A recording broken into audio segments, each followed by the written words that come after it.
모든 좋은 것의 근원이 되시는 하나님 아버지, 지난밤도 평강 가운데 우리에게 쉼을 주시고 새날을 열어주심에 감사를 드립니다. 이 시간 은혜를 사모하며 주님 앞에 나온 심령마다 생명의 말씀으로, 성령으로 충만케 하여 주시옵소서. 오늘 하루도 유일한 구원자가 되시는 예수님을 굳게 붙들고 예수님을 담대히 증거하는 하루가 되게 하여 주시옵소서. 하나님 나라의 진정한 주춧돌이 되시는 예수님의 이름으로 기도드리옵나이다. 아멘. 하나님 말씀 구약 신명기 23장 19절부터 24장으로 넘어가서 9절까지 말씀입니다. 신명기 23장 19절부터 24장 9절까지 말씀, 두 장에 걸쳐서 있습니다. 한 목소리로 합독하시겠습니다. 내가 형제에게 구워주거든 이자를 받지 말지니 곧 돈의 이자, 식물의 이자, 이자를 낼 만한 모든 것의 이자를 받지 말 것이라. 타국인에게 네가 구워주면 이자를 받아도 되거니와 내 형제에게 구워주거든 이자를 받지 말라. 그리하면 내 하나님 여호와께서 네가 들어가서 차지할 땅에서 내 손으로 하는 범사의 복을 내리시리라.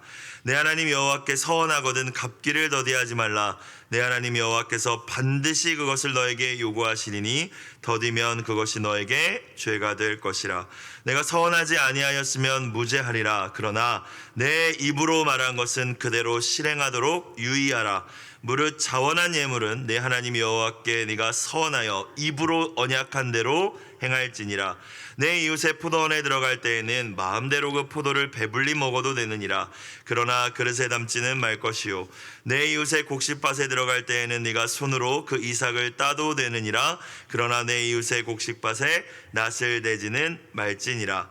사람이 아내를 맞이하여 데려온 후에 그에게 수치되는 일이 있음을 발견하고 그를 기뻐하지 아니하면 이혼 증서를 써서 그의 손에 주고 그를 자기 집에서 내보낼 것이요 그 여자는 그의 집에서 나가서 다른 사람의 아내가 되려니와 그의 둘째 남편도 그를 미워하여 이혼 증서를 써서 그의 손에 주고 그를 자기 집에서 내보냈거나 또는 그를 아내로 맞이한 둘째 남편이 죽었다 하자. 그 여자는 이미 몸을 더럽혔은즉 그를 내보낸 전 남편이 그를 다시 아내로 맞이하지 말지니 이 일은 여호와 앞에서 가증한 것이라. 너는 내 하나님 여호와께서 너에게 기업으로 주시는 땅을 범죄하게 하지 말지니라. 사람이 새로이 아내를 맞이하였으면 그를 군대로 내보내지 말 것이요 아무 직무도 그에게 맡기지 말 것이며 그는 1년 동안 한가하게 집에 있으면서 그가 맞이한 아내를 즐겁게 할지니라. 사람이 맷돌이나 그 윗짝을 전장 잡지 말지니 이는 그 생명을 전당 잡음이니라. 사람이 자기 형제 곧 이스라엘 자손 중 한 사람을 유인하여 종으로 삼거나 판 것이 발견되면 그 유인한 자를 죽일지니 이같이 하여 너희 중에서 악을 제할지니라. 너는 나병에 대하여 삼가서 레위 사람 제사장들이 너희에게 가르치는 대로 내가 힘써다 지켜 행하되 너희는 내가 그들에게 명령한 대로 지켜 행하라. 너희는 애굽에서 나오는 길에서 내 하나님 여호와께서 미리암에게 행하신 일을 기억할지니라. 아멘. 이 아침 우리에게 행복을 위하여 주시는 주님의 모든 말씀에 귀 기울여 청종하는 저와 여러분이 되시기를 주의 이름으로 축복합니다. 오늘 매일 성경을 보니까 제목이 관심과 보호라고 이렇게 붙어 있네요. 특별히 가난한 자, 또 그 당시의 여성, 외국인, 이런 사회적인 약자들에 대한 관심과 보호에 관한 명령입니다. 여러 가지 말씀들이 섞여 있긴 하지만 주된 메인 아이디어는 약자에 대한 관심과 보호에 대한 메시지인 것 같습니다. 세상 나라는 사람의 생명이나 또는 그 사람의 인격보다는 경제적인 이익과 효율, 생산성을 더 중요하게 생각을 하죠. 자본주의 시대가 도래하고 그것이 더 심해졌지만 이 당시에도 세상 나라는 사람보다 나의 이익을 더 중요시했던 것은 똑같았던 것 같습니다. 하지만 하나님께서 이제 가나안 땅에 들어가서 그 땅에 정착하여 살아갈 이 출애굽 2세대에게 전쟁을 어떻게 하면 승리할 수 있는지, 어떻게 하면 농사를 잘 져서 네가 많은 이익을 얻을 수 있는지에 대한 말씀은 없어요. 이 신명기 말씀을 보니까 하나님 어떻게 하면 더 사랑하고 잘 섬길 수 있는지, 오늘 말씀도요, 어떻게 하면 이웃들을 더 사랑하고 좋은 관계를 맺으며 살아갈 수 있는지 주님 그 말씀들을 주십니다. 하나님 사랑, 이웃 사랑이라는 거죠. 결국에는 하나님 나라 백성에게 중요한 것은 하나님의 형상대로 지음받은 다른 이들의 생명의, 이웃의 그 생명을 보호하는 것이고 특별히 약자를 배려하는 것이라는 오늘의 말씀을 저와 여러분 다시 기억하시고 가슴에 새기는 이 아침이 되실 수 있길 주님의 이름으로 축복합니다. 하나님 사랑, 이웃 사랑이 정말 최고의 계명이라면 이웃 사랑 혀로만 하는 것이 아니라, 말로만 하는 것이 아니라 야고보가 이야기했듯이 행함과 진실함으로 사랑해야 된다는 것이죠. 가난하고 연약한 이웃의 필요를 직접적으로 채워줄 수 있는 사랑이 되어야 한다고 말씀하고 계십니다. 물론 우리가 기도해 주는 것이 가장 크게 도와주는 것이겠지만 하나님께서 우리가 기도 가운데 어떻게 도와주라고 감동을 주실 때에는 주저하지 않고 또한 그들의 필요를 채워줄 수 있는 우리 가운데 결단과 또 용기가 있기를 다시 한번 축복합니다. 자, 오늘 말씀을 좀 볼까요? 구체적인 상황에 대한 말씀들을 많이 주셨죠. 가난한 이웃에게 먼저 이자를 받지 말라고 하십니다. 19절, 네가 형제에게 구워주거든. 자, 생략됐는데 네가 가난한 형제에게 구워주거든. 당장 먹을 것도 없는 가난한 형제가, 특별히 이스라엘 동족을 의미하겠죠. 너에게 와서 지금 먹을 게 없는데 조금 구워달라고, 돈이든 아니면 음식이든 그렇게 해서 구워주는 상황이 있게 된다면, 그러니까 우리에게 적용한다면 한 믿음, 한 성령 안에서 형제 자매된 신앙 공동체 안에서 누군가가 정말 먹을 게 없는 거예요. 정말 자녀를 예를 들어서 어딜 보내야 되는데 그 돈이 지금 딱 없는 거예요. 여러분이 그걸 알게 되었을 때에 구워주고 어떻게 하래요? 이자를 받지 말지니라고 말씀하십니다. 곧 돈의 이자, 식물의 이자, 이자를 낼 만한 모든 것의 이자를 받지 말 것이라. 자, 어떤 메시지입니까? 이웃의 어려움을 나의 경제적인 이익을 위한 수단으로 삼지 말라는 말씀인 줄로 믿습니다. 이 세상 나라는 그렇잖아요. 그렇죠? 돈을 빌려주고 고리대금을 이렇게 걷고 그 사람의 위기가 나한테는 돈을 벌 수 있는 어떤 기회로 여기는 것이 세상 나라 가치입니다. 그런데 하나님께서는 돈이 아니라 생명이다라고 말씀하고 계십니다. 지금 너에게 있는 경제적인 풍요로움과 부요함 역시 너도 아무것도 가지고 온 것이 없는 자이지만 모두 하나님께로부터 받은 것임을 너가 기억할 때 거저 받은 것이기에 너도 거저 줄 수 있어야 된다는 말씀이죠. 이 자를 생각하지 말라는 말씀이에요. 사실 하나님이 진정 더 원하셨던 것은 구워주고 갚는 관계보다 받을 생각하지 않고 기꺼이 내어줄 수 있는, 마치 그 초대교회 성령 충만했을 때의 그 예루살렘 교회의 모습을 우리 주님께서는 더 바라시지 않았을까 생각을 한번 해봅니다. 내가 기꺼이 내어줄 수 있는 그 금액으로 섬기는 것이죠. 왜냐하면 이 돈을 꾸고 갚는 관계가 되면은 사실 다 여기 어르신들 많이 계신데 그 관계가 유지되기 어렵죠. 그렇죠? 친구 사이에도 가족 간에도 이 돈 거래는 하지 말라고 우리가 배우지 않았습니까? 꾸어주면 또 이 매이는 거예요. 서로가 언제 갚나 이런 생각만 하게 되고. 저도 그런 경험들이 있는데 그럴 때는 도와줄 수 있는 금액을 기대하지 않고 그냥 도와줬던 이런 경험들이 있습니다. 또한 더 나아가서 우리는 언제나 더 적극적으로 사랑을 실천해야 되니까 와서 그렇게 이야기하기 전에 기도할 때 하나님께서는 우리가 섬기는 모든 영혼들의 사정을 가르쳐 주시는 분이신 줄로 믿습니다. 지식의 하나님이시죠. 지식의 하나님.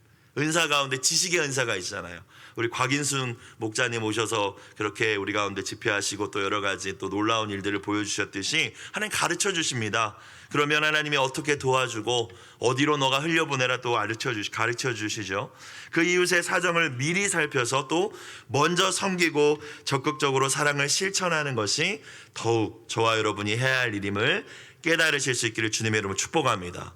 이 새벽에 나오신 분들 가운데 그런 분들 없으시겠지만 돈 빌려주시고 이자 생각하시고 이런 일들이 혹시나 우리 가운데 있다면 그런 모습들을 주님 앞에 돌이키실 수 있기를 다시 한번 축복합니다. 자, 20절, 타국인에게 네가 구워주면 이자를 받아도 되거니와. 자, 외국인 차별하라는 말씀 아닙니다. 물론 그 당시에는 이제 이스라엘 중심이기 때문에 이렇게 말씀을 하신 것이지만 어떻게 받아들여야 되겠습니까? 당시 이방 민족 가운데에는 가난해서 구워오는 이런 경우도 물론 있었겠지만 대부분 자신의 부를 이렇게 뭐라고 해야 되죠? 불리기 위해서, 그러니까 사업하기 위해서 더 끌어오는 경우가 있었다고 해요. 그런 경우로 이해를 하시면 될 것 같습니다. 그러니까 정말 먹고 살 것이 없어서 오는 궁핍한 형제가 아니라 이제 뭔가 사업을 위해서 사업 자금을 빌린다던가 유통을 위하여서 그런 경우는 이자 받아도 좋다, 오케이, 하나님 하신 거죠. 그런데 포인트는 정말 가난한 자에게 이자 받지 말라는 말씀입니다.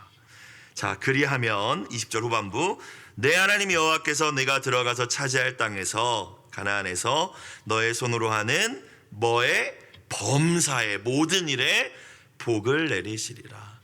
사실 하나님께서는 인간을 창조하시면서 창세기 2장에서부터 복을 주시죠. 1, 2장에서부터 하나님께서 복의 근원이 되십니다. 자, 그리고 하나님의 말씀을 우리가 보면은 언제나 순종의 명령이 있고 그 말씀을 순종했을 때에 주어지는 축복의 약속이 있습니다. 자, 그렇다는 것은 하나님은 우리가 복받기 원하신다는 것이고, 그리고 그 선택은 누구에게 달려 있어요? 저와 여러분에게 달려 있다는 거예요. 그렇죠? 하나님의 수많은 말씀들이 우리에게 주어졌을 때 우리 행복하라고 복 주시려고 주신 말씀임을 믿으시길 주의 이름으로 축원합니다. 내가 생명과 사망과 복과 화를 너의 어디에? 앞에 두었노니. 선택은 내가 하는 거야. 선택은 우리 자녀들이 하는 것입니다. 그렇죠? 오늘 말씀도 마찬가지예요. 야, 너 이자 받아서 그걸로 네 재산 불리려고 생각하냐? 그게 네 복이라고 생각하냐? 아니야. 내가 복이야. 우리 복일밥심 올해 시작하면서 나누지 않았습니까? 책으로. 내가 복이야. 내가 복을 줄 거야. 너가 생각하는 건 그거 기껏 몇 푼 돈을 복이라고 생각하냐? 네 손으로 하는 모든 일들에 내가 복을 줄 거야. 이 말은 단지 이자 받지 않을 때 복을 줄 거야가 아니라 네가 정말로 돈이 아니라 사람을 귀하게 여길 때, 네가 내 말씀을 정말로 나를 신뢰하며 네가 순종할 때 너에게 복을 줄 거야. 범사에 복을 줄 거야. 이 말씀이 여러분에게 주시는 귀한 음성 되시길 주님의 이름으로 축복합니다. 근데 거기서 멈추는 것이 아니라 순종하셔서, 이 복이 무엇인지 우리 알지 못하지만 하나님께서 저와 여러분에게 계획하시고 계신 복이 얼마나 많으시겠어요. 말씀에 순종할 때 누릴 수 있는 그 복을 누리실 수 있기를 축복합니다. 자, 그러다가 21절 가서는 갑자기 선에 대한 이야기가 나오죠. 하나님과의 관계에 대한 또 말씀이 또 삽입되어 있어요. 24절 가면 또 이웃 간의 관계거든요. 다시 한번 우리는 생각해 볼 수 있습니다. 여러 가지 말씀이 나와서 복잡하지만 결국 하나님과의 관계가 신실해야 된다는 것이고, 그럴 때 또 이웃 간의 관계에 있어서 내가 사랑으로 그들을 섬길 수 있다는 사실을 발견할 수 있죠. 자, 하나님과의 관계 다시 봅시다. 21절, 내 하나님 여호와께 뭐 하거든? 서원하거든, 약속하거든 갚기를 더디하지 말라. 내 하나님 여호와께서 반드시 그것을 너에게 요구하시리니 더디면 그것이 너에게 죄가 될 것이라 말씀하십니다. 뜨끔하는 것 말씀이에요. 언제나 저도 서원에 관한 말씀이 나오면 신학교 다닐 때 제가 서원합니다 라는 말은 하지 않았지만, 약속합니다 이렇게 기도하진 않았지만, 하나님, 내가 그 당시에 제가 다니엘 기도를 했거든요. 새벽에 그 학교 다니고 사역하면서 아마 지금보다 더 바쁘고 피곤하면 피곤했겠죠. 기숙사에서 또 기도실 들어가서 기도하고, 수업 중간에 이제 학교가 신학교였으니까 기도하고 다 끝나고 막 밤 11시 12시에 끝나도 기숙사 기도실 내려가서 기도하고 그랬던 기억이 있어요. 그러면서 제가 하나님 은혜를 누리면서, 하나님, 제가 목사가 되어서 평생에 그렇게 기도하겠습니다라고 그게 자꾸 생각이 나는데 더디하고 있어요. 기도하지만 또 새벽도 깨우며 나오지만 그 시절 그 마음으로 기도했던 대로 기도하지 못하는 게, 어제도 설교 준비하면서 찔리는 거예요. 물론 하나님께서 너 그렇게 안 했으니까 벌 줄 거야, 이런 하나님은 아니시지만 제 스스로가 찔렸던 거예요. 사랑하는 여러분, 하나님께서 서원하신 것 혹시 있지 않으십니까?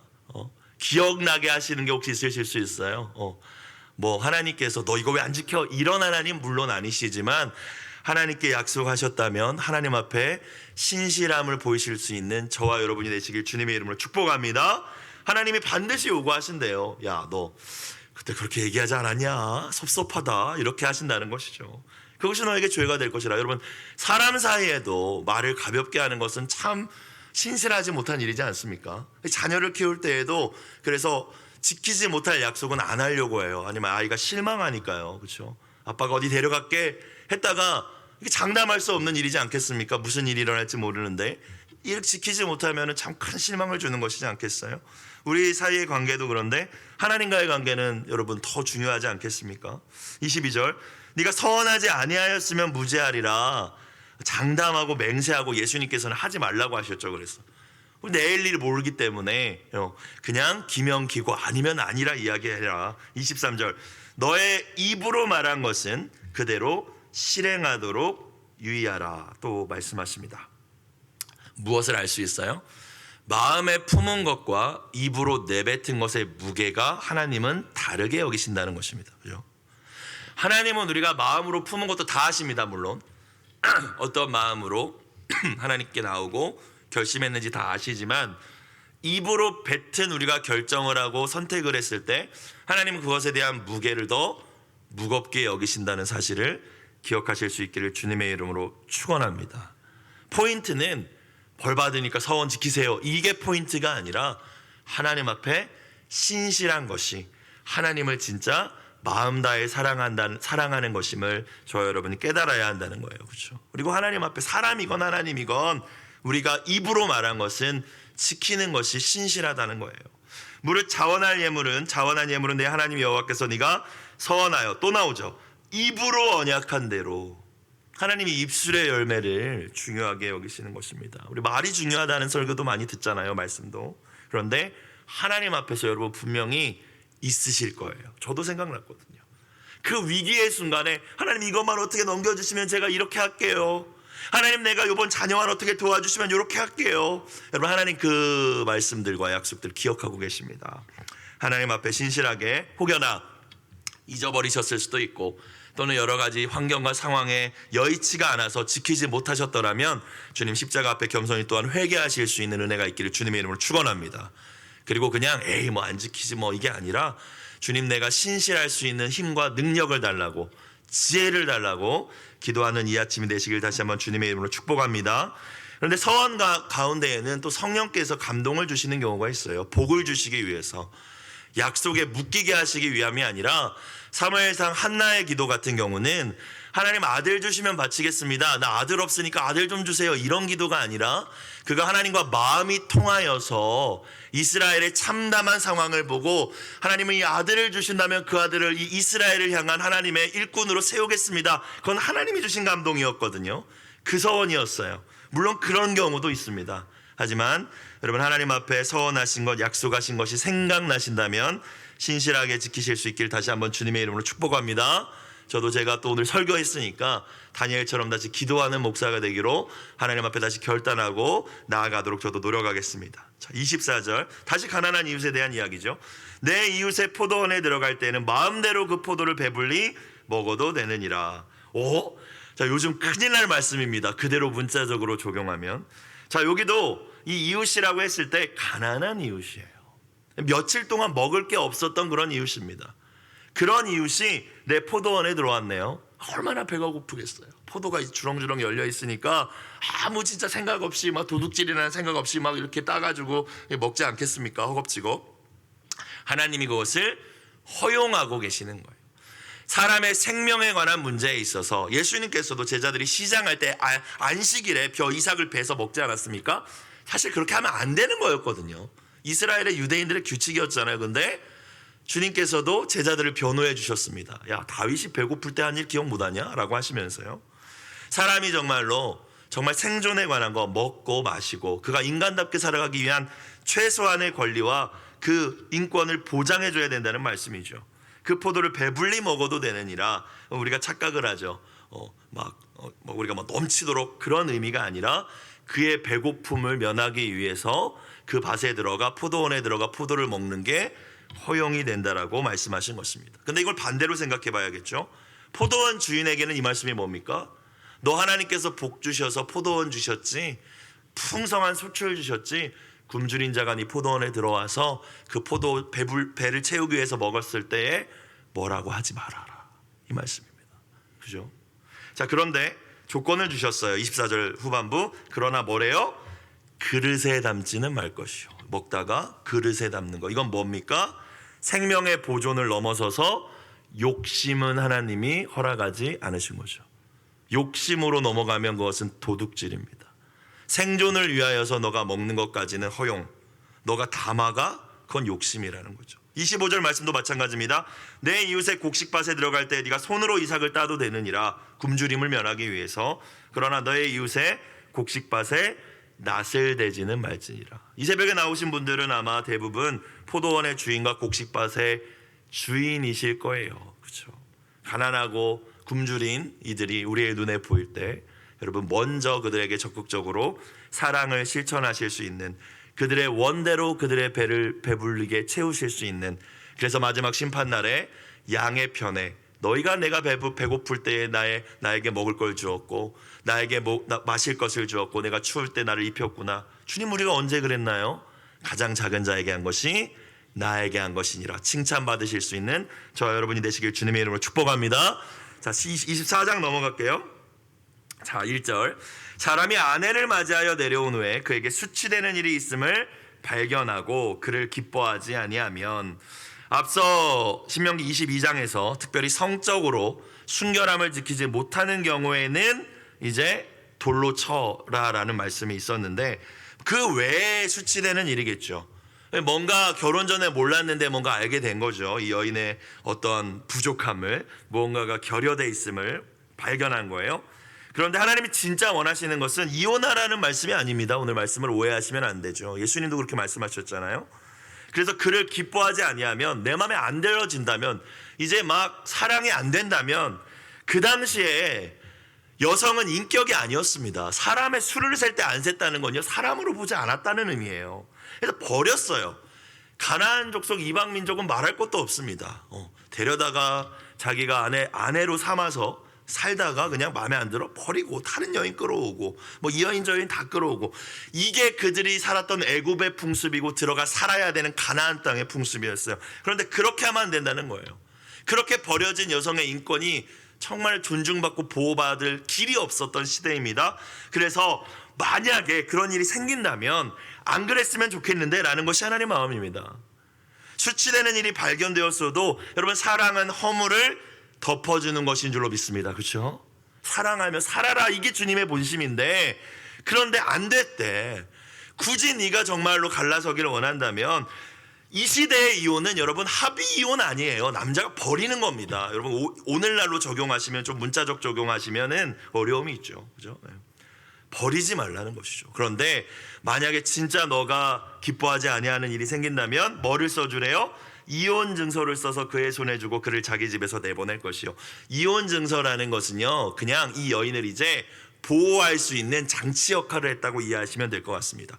새롭게 시작할 수 있는 어떠한 제도적인, 사회적인 보호할 수 있는 장치였다라는 거예요. 함부로 내버려지는 것이 아니라 다시 새로운 인생을 할 수 있도록 존중해 주라라는 말씀입니다. 그 당시에 여인은 다 약자였으니까요. 함부로 버릴 존재가 아니라는 것입니다. 2절. 그 여자는 그의 집에서 나가서 다른 사람의 아내가 되려니와 그의 둘째 남편도 그를 미워하여 이혼 증서를 써서 그의 손에 주고 그를 자기 집에서 내보냈거나 또는 그를 아내로 맞이한 둘째 남편이 죽었다 하자. 4절. 그 여자는 이미 몸을 더럽혔은즉 그를 내보낸 전 남편이 그를 다시 아내로 맞이하지 말지니 그는 여호와 앞에 가증한 것이라. 너는 내 하나님 여호와께서 너에게 기업으로 주시는 땅을 범죄하게 하지 말지니라. 자, 이 말씀에서 포인트는 여인에게 있지 않습니다, 여러분. 남자에게 있는 거죠. 그렇죠? 남자가 그때 힘을 가지고 있고 여자를 마음대로 했으니까요. 이혼 증서를 써서 내보냈어? 너 신중했어야지. 너 마음 바뀌지 말았어야지. 그 여인을 다시 데려와? 이렇게 말씀하시는 거예요. 뭐 여자가 더럽혀졌으니까 성적인 의미라기보다는 하나님 앞에서 이혼을 가볍게 여기지 말아라. 남자들에게 주시는 말씀입니다. 오늘날은 좀 상황이 다르죠. 사람을 함부로 대하지 말라는 말씀이에요. 아내를, 약자를 소중히 여기라는 말씀입니다. 사랑은, 다시 한번 말씀드립니다, 허물을 덮어주는 것임을 기억하실 수 있기를 주님의 이름으로 축원합니다. 자, 5절 말씀을 볼까요? 남녀가 만나서 부부가 되어 가정을 이루었을 때 그 가정이 사랑 안에서 잘 이루어지고 그 사랑 가운데에서 아기를 출산하는 일보다 더 중요한 일은 없다고 말씀하십니다. 이 새벽 청년들도 있는데요, 결혼을 포기하고 출산을 포기했다, 라는 이 시대의 풍조 속에서 우리가 살아갑니다. 자, 5절 볼까요? 사람이 새로이 아내를 맞이하였으면 신혼부부입니다. 그를 어디에 내보내지 말 것이요? 군대로 내보내지 말 것이요. 아무 직무도 공적인 직무를 의미하는 거예요. 그에게 맡기지 말 것이며, 그는 1년 동안, 1년이라고 특별히 말씀하신 이유는 사랑하면서 이제 자녀를 계획하고 출산하는 것까지 하나님 염두에 두셔서 주시는 말씀입니다. 집에 있으면서, 한가하게 집에 있으면서 그가 맞이한 아내를 즐겁게 할지니라. 여러분, 이스라엘 들어가면 전쟁해야 되거든요, 지금. 그렇죠? 그리고 이제 정복한 땅에서 해야 될 일이 얼마나 많겠습니까? 무너진 곳을 수축하고 막 공적인 일에 막 남자들이 끌려가야 됐을 거예요, 아마 상황상. 그런데 결혼해서 가정을 이루었어? 그러면 1년 동안은 가정을 아름답게 세워. 하나님 지금 이렇게 말씀하고 계십니다. 여러분, 이 시대가 하나님 말씀에 역행하는 시대입니다. 오늘 젊은 세대도 상황과 환경을 보고 자기 처지를 생각하면서 포기하죠. 여러분, 하나님 말씀하십니다. 가정을 아름답게 세우고 아름다운 아기를 출산하는 거, 건강한 아기를 출산하기 위해 부부가 서로 사랑하는 거 제일 중요해. 군대에 가서 전쟁하는 것보다 더 중요해. 어떤 일보다 중요해. 아마 하나님께서는 사회적인 지원 장치도 마련하라고 말씀하셨을 거예요. 왜냐하면 보니까요, 한가하게 집에 있으라고 이야기합니다.